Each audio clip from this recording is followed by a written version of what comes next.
Are like bears in this country, coming out of a hibernation, about 70 years of it. Since 1945, when everything changed from a society in which socialists, communists, Marxists occupied all the normal positions in society as teachers and workers and bureaucrats and unionists, when we had a New Deal that celebrated many of the objectives socialists have always supported. Across the United States had a big picture over the wall, the clerk's office where you bought stamps. And there was Uncle Sam with his hat, arm in arm with Uncle Joe, which stood for Joseph Stalin. After that, there was, not so surprisingly, a terrible reaction.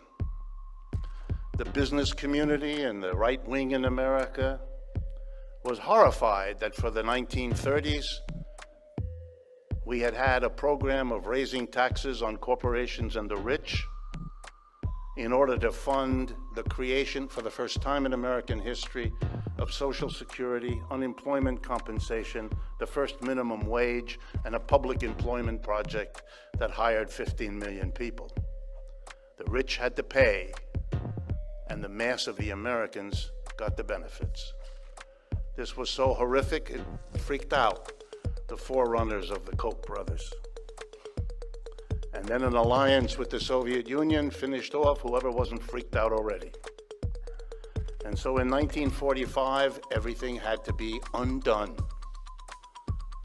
The New Deal coalition, for those of you who remember your history, socialists, communists, the CIO unions representing tens of millions of American workers, they're the ones that made all that happen. They're the ones that made Roosevelt do all those things. And they had to be defeated, and they were. And the way you break up a coalition is you find the weakest link, or what you can make out to be the weakest link, and suddenly communists and socialists who had been the militants making the 1930s the greatest unionization period in American history. We never had anything like it before, we've never had anything like it since. Communists had to be transformed, and likewise socialists. From the great allies in the war, from the great vanguard of social programs in the 30s, they became agents of a foreign power likely to be interested in strangling your cat. And they had to be driven out of the unions, the 1947 Taft-Hartley, driven out of their teaching jobs, driven out of the consciousness of the American people, who were terrorized about being interested in those things, as they have mostly been in the last 40, 50, 60, 70 years. A personal note. When I went to college as a young person, I was interested in learning about Marxism, and I asked my teachers in the university, what course can I take to learn about Marxism? Half my teachers explained to me there isn't any, nobody here knows anything about it. The other half said, oh yeah, we know about it, but we're way too scared, we're not going to teach you anything about it. In my undergraduate and my graduate years, and I majored in economics, I'm an economics professor, here's a fact.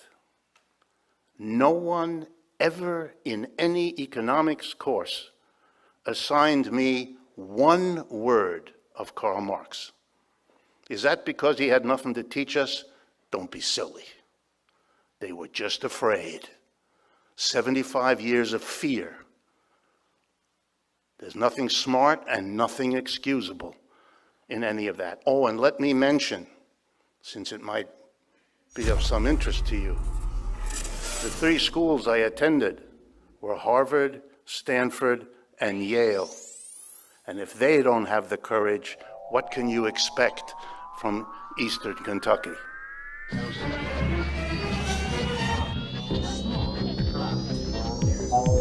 Hey guys, this is Tommy with Tommy Nation Politics. How's everyone doing today? Tommy Nation Politics.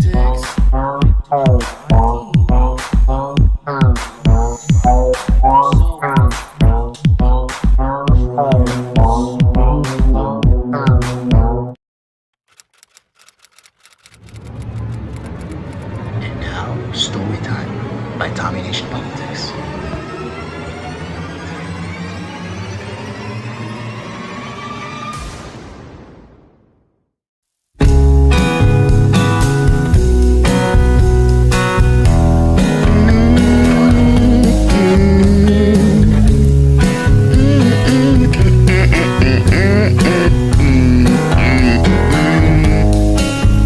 Boy's gone, the boy's gone home,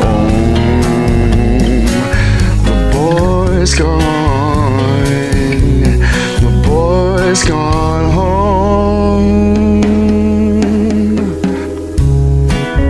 What will happen to his free thinking when all the crowds are just too crowded? What will happen to his sound of innovation of the origin when all the sounds are sounded?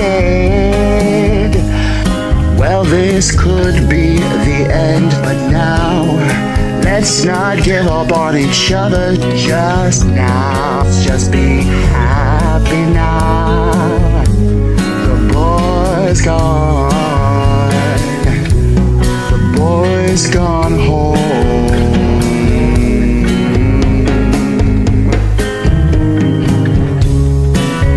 What will happen when the independent patriots' minds are too shrouded? What will happen when the radical, unique mind is all but neglected? Well, we'll keep telling the truth somehow. It's gonna matter in the future we found. You better be wary now.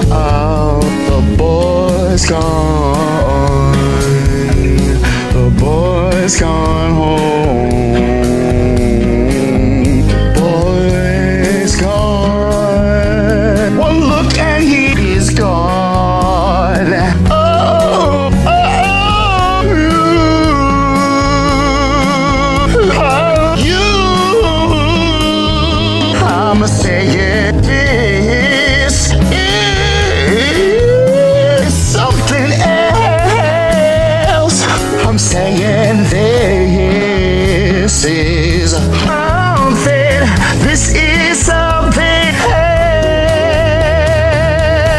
else. This is something else. This is something. This is something else. The boy's gone. When I see you in the trouble somehow, you better be aware of the boy's gone. The boy's gone home. The boy's gone. The boy's gone home. You better be happy now. The boy's gone. The boy's gone home. I said this is something else.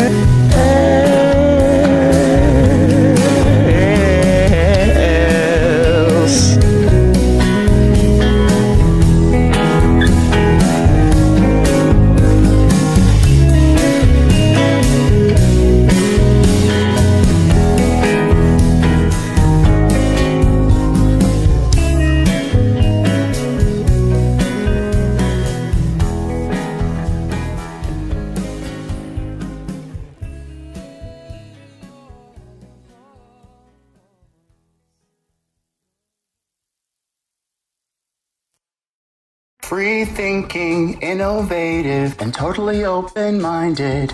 Tommy Nation Politics.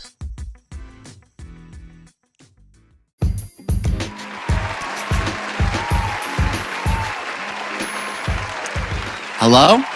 Oh, hi. Can you hear me now? Can you hear me now? Yes, I can hear you. Can you All hear right. me? Yes, I can hear you great. Oh my god, that was so funny. Okay, cool. Hi. Yeah, technical malfunctions. How's it going? Welcome to Tommy Nation Politics. Delilah Thanks. Barrios. Yes. Things are going well. I mean, for Texas, I guess. I think it's going I well was for just Texas. catching up on Greg Abbott's bullshit. Oh my god.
Of thousands of people today with a tweet about the border. Let's take a look at it. Governor Abbott writing, quote, "I invoked the invasion clauses of the U.S. and Texas constitutions to fully authorize Texas to take unprecedented measures to defend our state against an invasion." He went on to mention specific action the National Guard and DPS are taking at the border. Now, at last check, the tweet has gotten more than 55,000 likes and has been shared by more than 14,000 people. So we decided to take a closer look at it. Yesterday, the governor sent this letter to county judges reaffirming his commitment to securing the border. And in that letter, he writes that he invoked the invasion clauses in Executive Order 41. So this is that order. It was written by the governor back in July. And it actually directs the Texas National Guard and DPS troopers to transport migrants who unlawfully cross the border to ports of entry so they can be processed. That order does not specifically state that Abbott is invoking the clauses, but it does mention Article 1, Section 10, in stating Texas has had to take action to secure the border, Abbott says, since the federal government has failed to act. He never stops. What bullshit is this of Greg Abbott?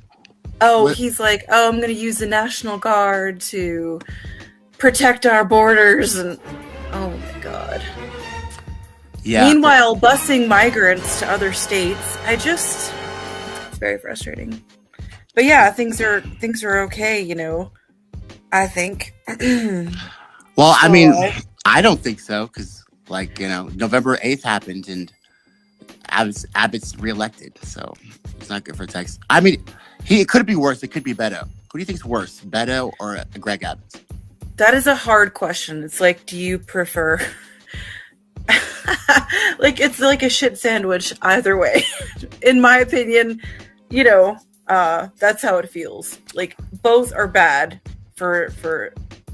I mean, do we have more access to abortion in this country since November 8th all around the country? There's, I think, maybe one or two states that kind of made some progress there, but everywhere else, it's still bad. I think South Carolina and another state have better protections for patients, but overall, the trajectory of the entire nation is bad for people, and that's really at the root of part of the problems. Is it's bad all over. Everybody's having different things that they have to struggle through, and it doesn't really matter. Eric Adams is elected in New York, and their police are terrible.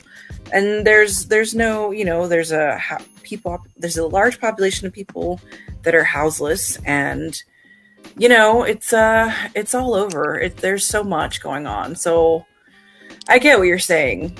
I don't like Abbott. I think he's a bigot, and I think there should be term limits and things like that. But well, you know what I like about you, and by the way, listeners, for those of y'all who don't know, Delilah Barrios ran on the Green Party ticket for governor in Texas.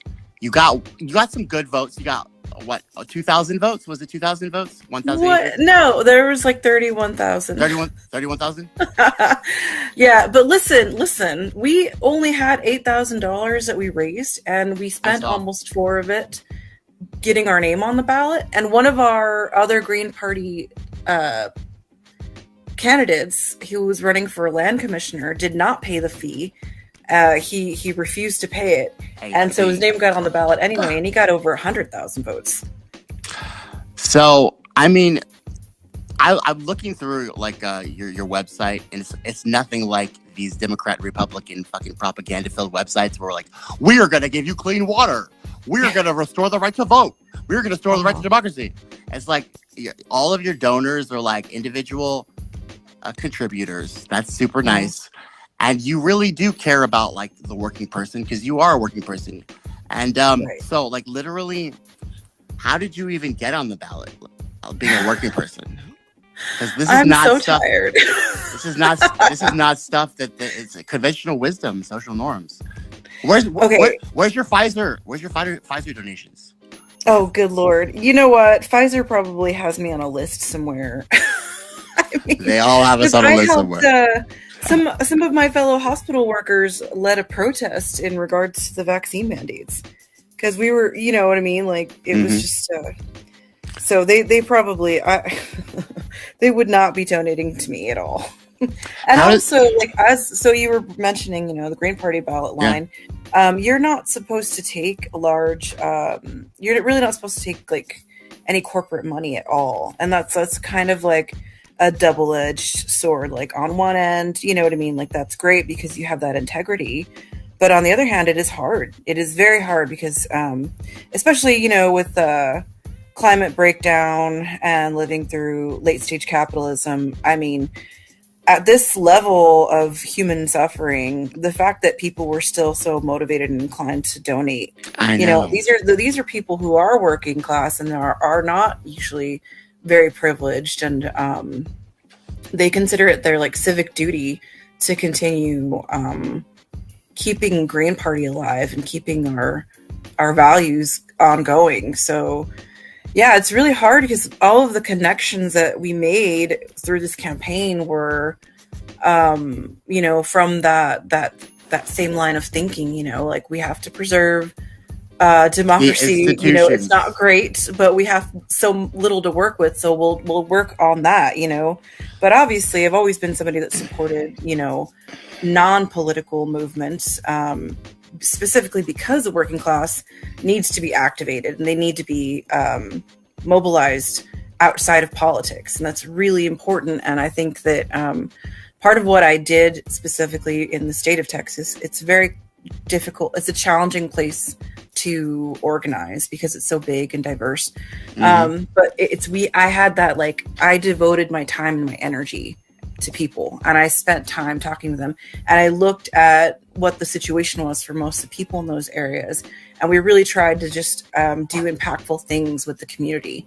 And I think that as far as, you know, politics goes, they throw around the term grassroots organizing politically all the time without any true regard to what the term means and what it is to, you know, especially as a Green Party candidate being decentralized. Like, we have a lot of high morals to live up to, and it ain't easy, you know. I wanted to ask you about that, like, because you are a socialist, you say so on your you know, your website.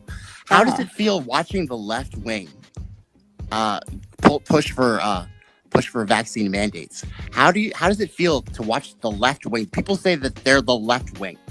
They're literally not codifying Roe v. Wade. Fat.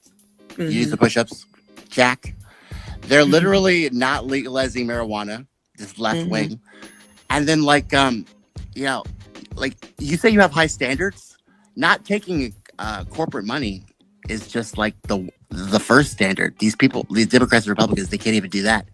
And so like, but they get all the influence. How does that make you as angry as me, Delilah? They're going around calling themselves left. They're right wingers, bro. All the way. Preserving the institutions is right wing. Don't you think? That's the thing is, it's not so it's basically most people who at least advocate for peace and autonomy and things like that. Right. We are very aware that left and right is the same bird, right? They're just extensions of the same central force, which is the ruling class. We don't live in a democracy. We live in an oligarchy. And that's just the truth. And unfortunately, politically, that's not the argument. That's not being discussed at the level that it should be. And, that's part of the struggle is like a lot of people, they're like, I'm on the left. I voted for the lesser evil. Well, what did that really do for us? What did it do for us last election? Biden, in my opinion, and a lot of people's opinion, he has a really terrible approval rating is that, they're not happy with Ukraine, and the money, the billions of dollars being spent there. Even people who are like, support your troops, they're like, this is crazy. This is too much. Right. Right. So it is interesting to be in this time where I think the people that are saying I'm on the left, like most right wingers don't call themselves right wingers, right? They don't say. No, they call themselves MAGA people. They're they're patriots or this or that, I'm right? a patriot. Yeah. Constitution. They It's don't read the different. Constitution. And honestly, sadly, I mean, I won't say it's sad, but this does explain the situation, right? I make more progress with people who I would identify as right wingers than I do with people who I also identify as left wingers. Because somebody who's a left wing, you would hope would be, against the military industrial complex, people who are like abolish ICE, land back, all of the socialist agendas and anarchists, not really anarchists, sorry, but like Marxist agenda is like, that's what you would think would be influencing these people, but it's not. Yeah. It isn't. It's reactionary politics. It's trying to keep up to date with the right wing extremism. Like the only thing that I've seen happen over the years, like I used to be a Bernie captain down in Texas. Like I was like in it, you know what I mean? I've been voting Green since 2016, but I was like, yeah, motivated, to try and help. And that was all like a waste of time. It was just an absolute waste of time. And so the people who are, what I've seen over these years is I've slowly watched how that energy and that momentum dies, right? Because it's meant to do that. Yes, it is.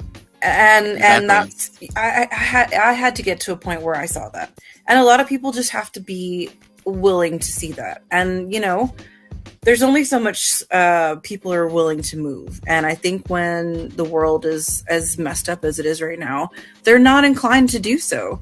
And for me, and most of the people who I would identify actually are leftists that have leftist core values, are very understanding of the fact that we have limited time to do something effective to help the situation, Right. I think that's the most logical thing that any politician has ever said.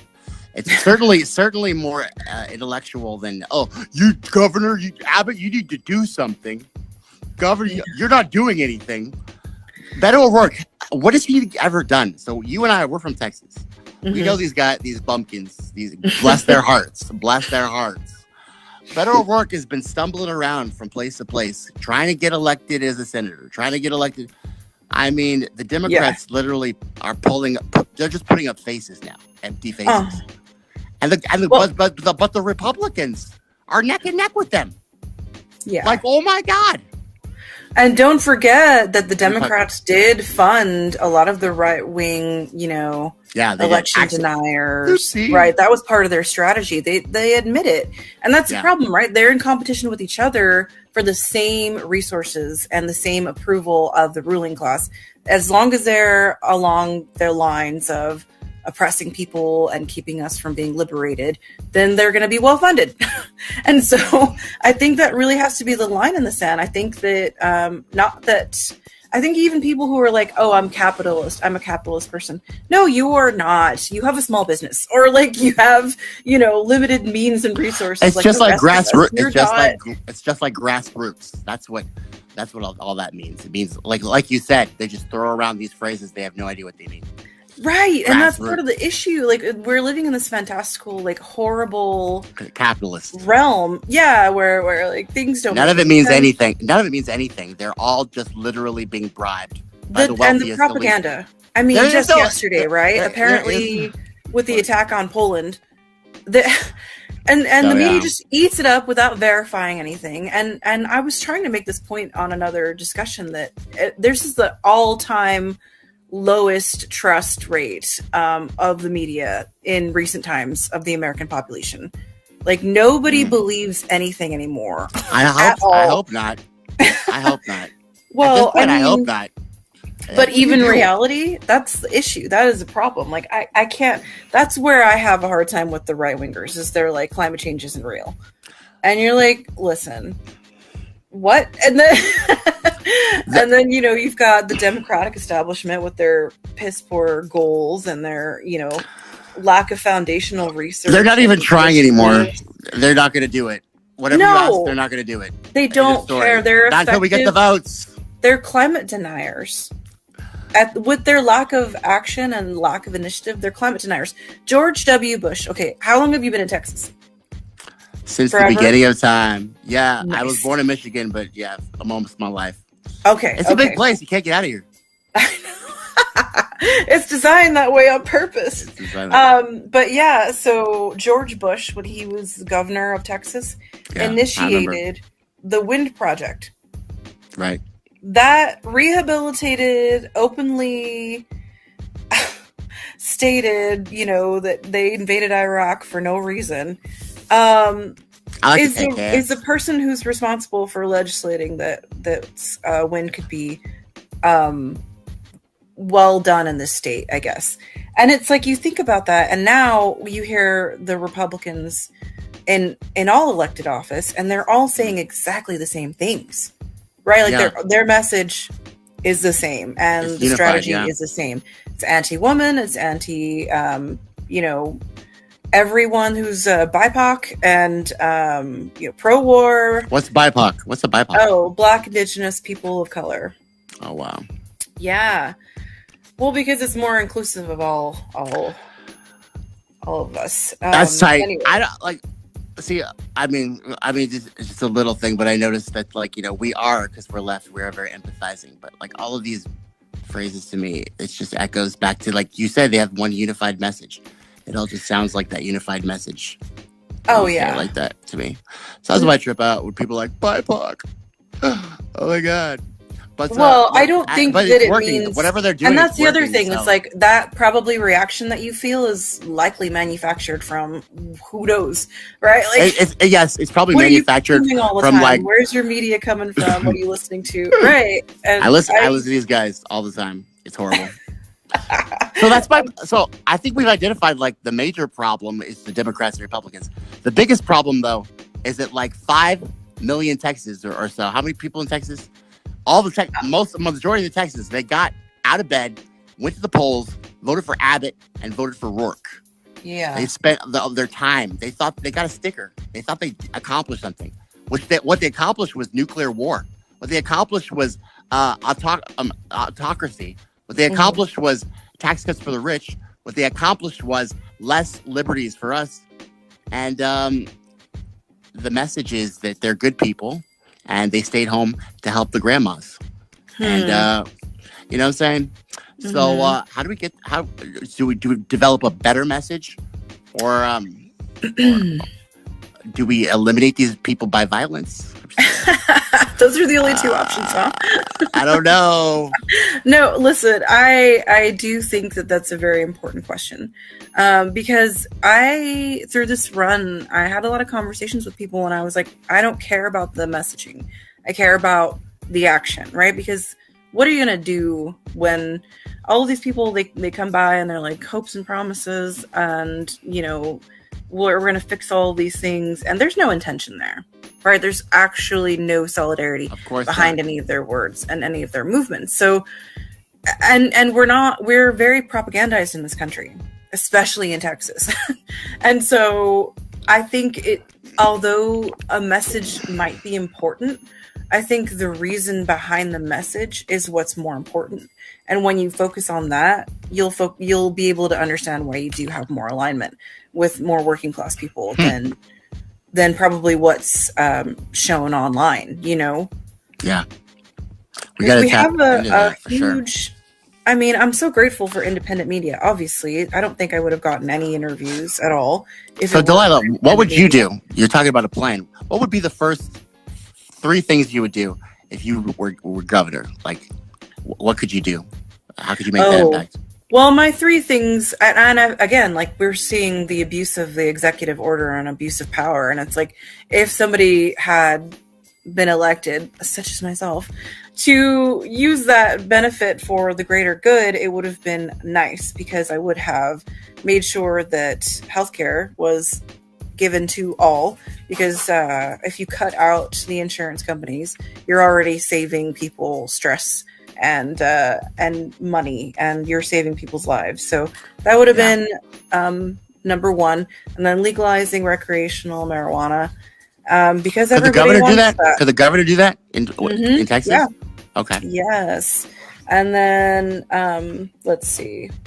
And then 3, I don't even know what the first thing would be. I mean, obviously immigration. Yeah, I mean, we need to speed up. What would you do with immigration? What would you do with immigration? Well, it's like you think about funding, right? And so we have all this investment in the prison industrial complex, and ICE is an extension of that. And so he's using the National Guard, right? And this has happened in the past with Abbott. He's used the National Guard to go arrest migrants, or people trying to help migrants. And, these are all people who have legal right to come to the state and this country because they're seeking asylum. That's a legal right that they have. And they're what are they seeking asylum from again? Asylum from the imperialists destabilizing their countries. You talking about the cartel? You know I'm not.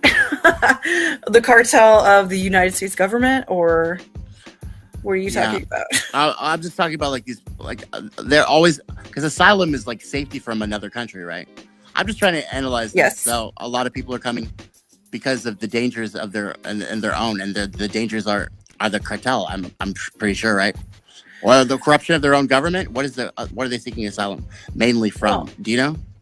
Yeah, just a question. Absolutely. Of course, it's usually because of U.S. interference and involvement in their countries. Yeah. So again, we create this problem.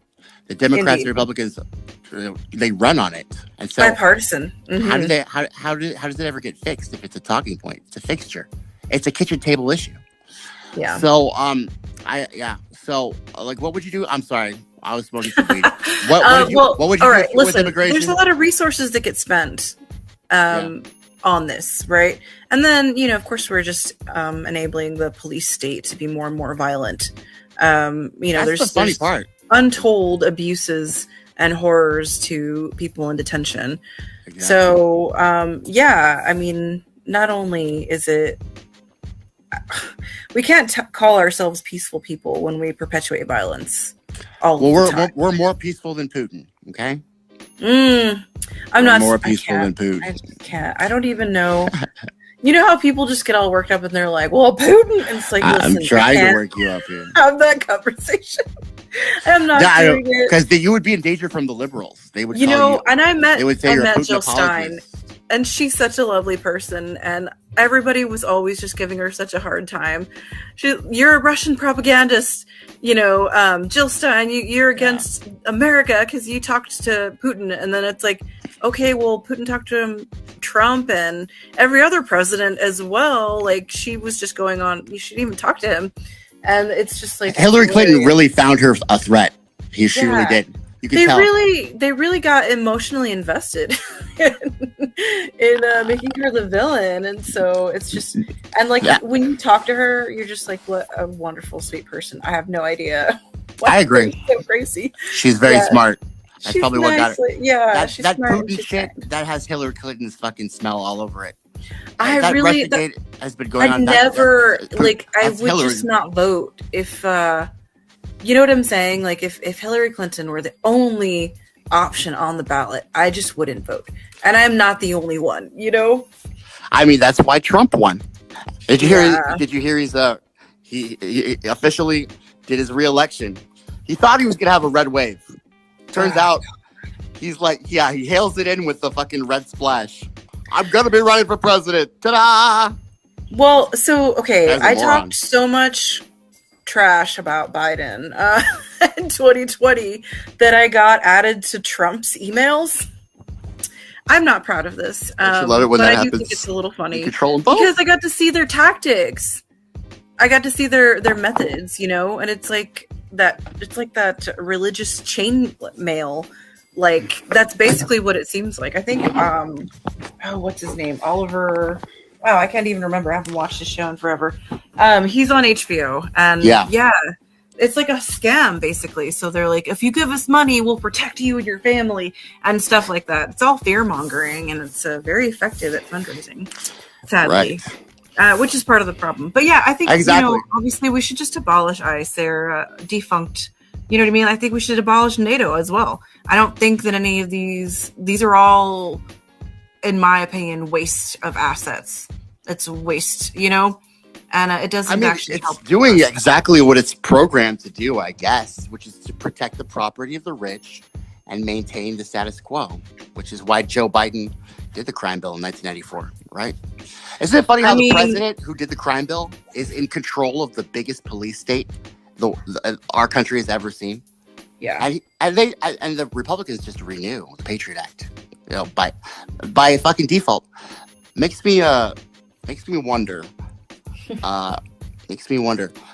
how we can break through that. Are you a fan of Tulsi Gabbard at all? I kind of wanted to ask you about her. I don't know that I would ever call myself a fan of any politician. That's a good point. Are you known?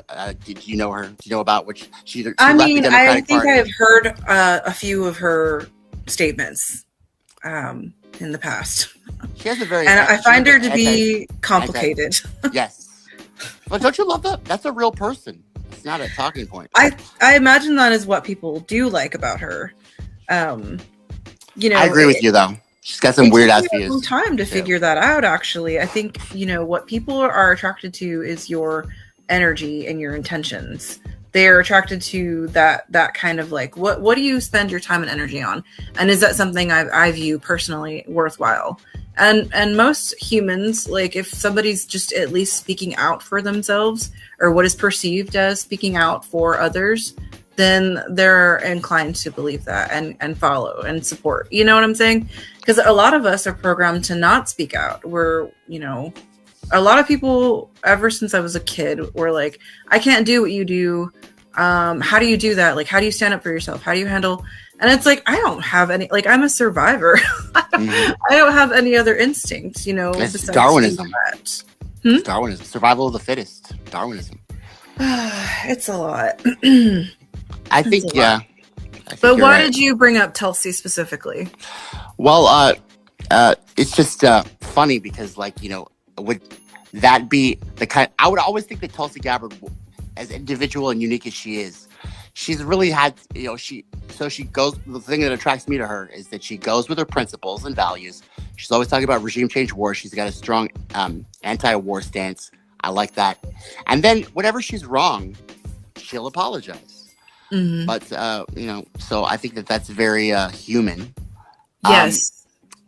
And I think that humble nature as well is very well appreciated. And I think, early on when I started campaigning, it's been a wild ride, I'll tell you. And I'm happy to share my information with other people just so, they can avoid some of the roadblocks. But it's been a struggle. And I remember early on, people were like, you're too humble. You can't be like that. And then like most people that I know that I talk to don't like somebody who's just like, pay attention to me. I'm the only thing that's important here. Most of us don't. So explain Trump. Explain the Trump phenomenon. Well, most people don't like that. That's the other thing on the other end of that, like, because most people actually are humanitarians. Most people don't, aren't actually terrible, right? But then there's the people who are, really selfish, really self-centered, and not only obsessed with money, but obsessed with exploitation. and that whole lot of people are the ones who say really dehumanizing things, and the ones who perpetuate, the patriarchy, and do everything, would even sacrifice their own well-being to hold up and prop up the ruling class. And I think what those people are it's a heavy amount of propaganda, and a lot of fear, right? Because people who are afraid are not going to speak out for themselves. And in fact, if you tell them what to think, then they won't even have to be bothered with that. I think that sounds like a life not worth living to me. I'm just saying, like some a cow. people really do want Like to a be cow or a sheep. They want to be propagandized. Yeah, they want to be unaware of the situation. Like it's Well, you are aware that you are standing in a meat market area. You will eventually be a hamburger. Yeah. That's how yeah, I and feel. most people are like, You will nah. eventually be a hamburger. Right. Hamburgers are great. I love hamburgers. Like, Oh my God. You just lost the vegetarian vote. I'm just kidding. Early on, people were like, "You need it," and I was like, "No, I don't. I am not. I am You not need a what? You need a what? They were like, "Are you a vegan? Are you the?" And I was like, "No. If I was a vegan, don't you think you would have heard by now?" Like first, I don't know how they do it. I try sometimes, and I'm hungry all I day. vegetarian food, and I think vegetables are delicious. You know what I'm saying? Yeah. But I think this whole symptom of, again, you're being conditioned to say and do and act in a way that doesn't actually, and you're being told oh, it's for your morals. You're a good person if you're doing this. No, you're not a good person for doing this. I'm glad that you have an option, but a lot of people don't. A lot of people are too poor to afford these sort of options, you know what I'm saying, that you live by. And then you making that your fringe issue, right? Your personal habits, making your entire viewpoint on the entire world is odd, right? Isn't that a little bit self-centered? But we're conditioned to think and congratulate it. But why is that? Yes, meat is an issue, and there's greenhouse gases and things like that, and industrial farming is terrible. We can all agree with that. Now, should people be in a position to preach and ask others to adopt their way of life because they are morally better? If you have a Porsche Napa Valley, very colonizer thing to do. Agree. So, I agree with that, but these people that call themselves the leadership, they're the ones who drill that in with their insurrection and Russian hoax talk. Out of liner, you're out of line. Conventional wisdom. Would really find it entertaining if they found out that there were vegans at the insurrection. I think it would just absolutely finally. I wish somebody would just claim that they were there. Who is a vegan? Do us a solid, vegans. Are any feds vegans? Because they were there. Feds were there for sure. I don't know. I don't really. Obviously, I try not to talk to law enforcement or anybody like that. Again, instincts, right? I try to purposely talk to them so they know that I'm there and I'm recording. I'm saying, yeah. The amount of times I've been threatened to be arrested. My camera's on. My body cam's on, officer. Maybe not yours. Well, I don't really. I do. I feel like I go past a level that is helpful, and that's why I try to not engage. So. Well, it's fair enough, but if you did become governor, you would have to work with the police, and maybe you could instill some training and maybe I don't know, teach them some diverse principles. But at the end of the day, there'll be dogs that protect the rich property. That's the whole thing. I'm just kidding. I'm just being there silly. for that. I know. Wah la la la la. I feel like Daria sometimes. Well, they decide fucking their dogs and for the rich. La la la la la. Sick sad world. Well, I mean, like, again, like anybody that you talk to on the street, like you just go get a beer, like I'm pretty sure most of the people that have had interactions with police do not have something great to say about them, right? Their job isn't to help us. Their job is not to protect you. Their job is not, It's you the know, safest- that's just the reality. it's like, a danger. Sorry. Yo, Ugh. yeah, they have a hard job. They got to shoot people's And they dogs. get paid what better than teachers. They get paid better than a lot of workers, you know? Yeah. So like that's their position is meant to be on the side that is not aligned with the people. So that's just So yeah, they're part that's of the. harsh reality. They're just part of the institutions. We got to take these institutions out to the trash. That's what I say. Yeah. Delilah, I almost got you different. Delilah Barrios. So I feel like you should be on my live stream. You're welcome on there any Tuesday at 8 p.m. Central Standard Time.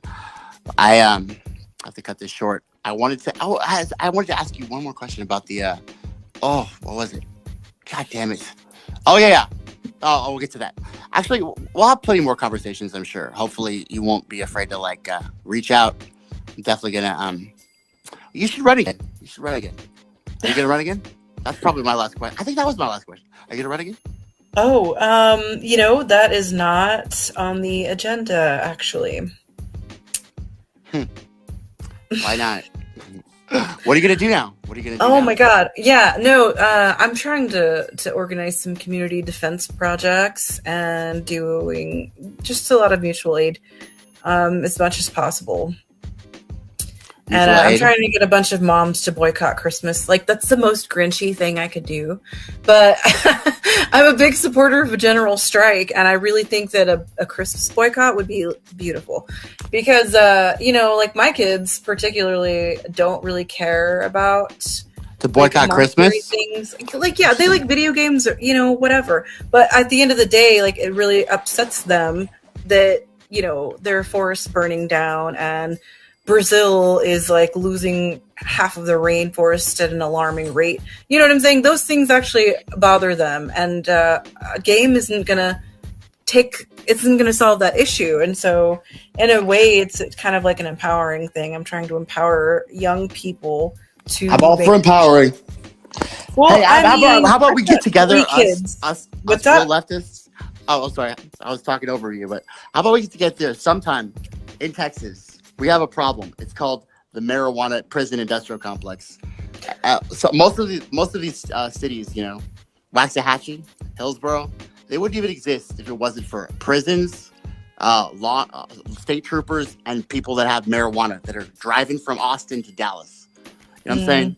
Mm-hmm. Like, literally, it's their cash cow. They'll never make it legal here. They won't, and they won't even make it like fucking medicinal here. Well, you know that. Every initiative to decriminalize, like they did that in Hayes County, and the cops are like, like we'll still do what we want. You know what I'm saying? And like the cops in Austin, because they'll go it's broke. at their discretion, really. So I don't think that it's helped arrests go down, and that's the issue. Is like we get these things, these small measures done, and then it's like you take 10 steps backwards because it doesn't help the situation. Well, so legalizing, if we could do, can we I need to find a way. I'm asking like questions that I don't know the answers to, but like we need to figure out a way to get Governor Abbott and wheel his ass to the signing of a, you know, if we have enough people on our side, we need to figure out how to legalize marijuana or at least decriminalize marijuana in Texas. And maybe the police officers can learn to code. What do you think? Maybe they can learn to code. Do other things, just like they say about the oil people. Learn to code, cops. You'll be more productive. Again, like I imagine there are some people who could rehabilitate and be, you know, not in favor of the ruling class, but a majority of them are not. Like, I don't know what to do with those folks. You just learn. You know what I'm saying? Learn to code. That'll be fun. Learn to code. That's it. Everybody's going to be their own programmer, and it'll solve the climate crisis, everything, and human rights violations in one day. Wow, way to be sarcastic, Delilah. I know. Well, you're like, well, are you going to run again? And I'm just like, if you knew, like, how many extra lines I got on my face All right. now, doing it, like, listen, Green Party is not for the faint of heart. If you're really, and I encourage people to do it, but I'm also not somebody who's going to, like, lie to you. You know what I'm saying? I'm not going to lie to people. And You're a politician. You're exactly the kind of person that would lie to people. I know. I absolutely should not in this space. But I took space up anyway. That's what I did. And it was really important for me to do that, you know? But I think it was. And whatever you do again, you know, I hope you run again because you seem to have a lot of good ideas and I think you agree with a lot of them. I think we just need to, you know, what do they say, us leftists? We need to unionize, organize, and keep, you know, being activists in our various ways. Definitely with peace, definitely with marijuana here, and yeah, definitely with education and whatnot. Let's see if we can kick Beto out. He's annoying, bro. He stands on tables, he stands on chairs. I feel like he should have had a better hobby by now. I think it's wrong. I think it's wrong. What would you do, Beto? He even entertained the critical race theory question. Like critical race theory? Yeah, it's a cool question. I don't know what it is. I had an interviewer ask me that, and I laughed. I was like, it's not being taught in schools. And she's like trying to maintain composure. And it's like, I mean, it's just... We can talk about the critical. Can you teach us about Native history? And I was like, you mean American history? This country? Oh, you want to talk about genocide? Because I'm happy to discuss it. And then they're like, let me feel my feelings. Like, do you know how hard like the right wingers burn when you talk about Native history is like a regular history? They're just like, no, it's our history, not their history. Get off my lawn. Get off my lawn. I can't even season my food with their tears. My history, mine. Yeah. So funny, bro. Well, that's the thing. I have a theory. I'm going to share this with you, and I want you to share with other people. The thing about racist people is they cannot handle temperature. They cannot handle internal temperature, i.e. their feelings or hot foods, and they cannot handle external temperature either. And that is why they're so mad. Really? Probably. They got to buy too much sunblock. They don't like the inconvenience that having more melanin does not grant them. So... They're definitely very, very paranoid people who like. Yeah, I've met so many racist people in my life, and I'm not afraid of those people because once you understand, you shouldn't be. They're fucking idiots. You're just like, okay, I got you. My funny, I will definitely check. I'll come back. You should. I know. I can talk on and on with you. But the funny thing about racists to me. Since we're talking about it, is like their lives could be like completely horrible. They'd be living in like a bumfuck nowhere in the middle of like Texas and Hillsboro, and like fucking they'll be in a trailer. They'll be like, but at least I'm better than the niggas. Oh it's God! They just think that, bro. White genocide any minute now. And I don't understand. Look out for it. White genocide. And they're the first ones who are like, culture war! But they're so fragile, like that white fragility is really telling, you know? And it's, how am I not supposed to laugh? Like you were a parody.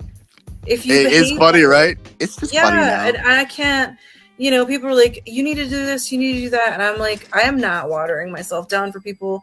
And just because I put my name on the ballot and I ran for governor does not mean that I'm going to be a different person or like I'm going to be a panderer. You know what I'm saying? Like I'm not selling anything. Your consultants are going to say that's exactly what you're going to do. Well, that's why I didn't keep consistent consultants. I realized that when you came on the show without one. I was like, oh wow, you're bold. Oh I'm yeah, glad you did. Right.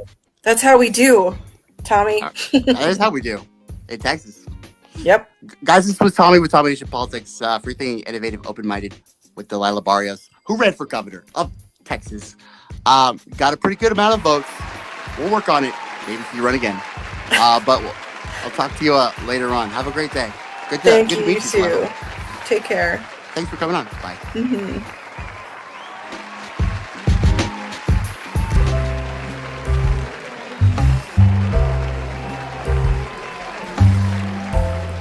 Hey guys, this is Tommy with Tommy Nation Politics. How's everyone doing today?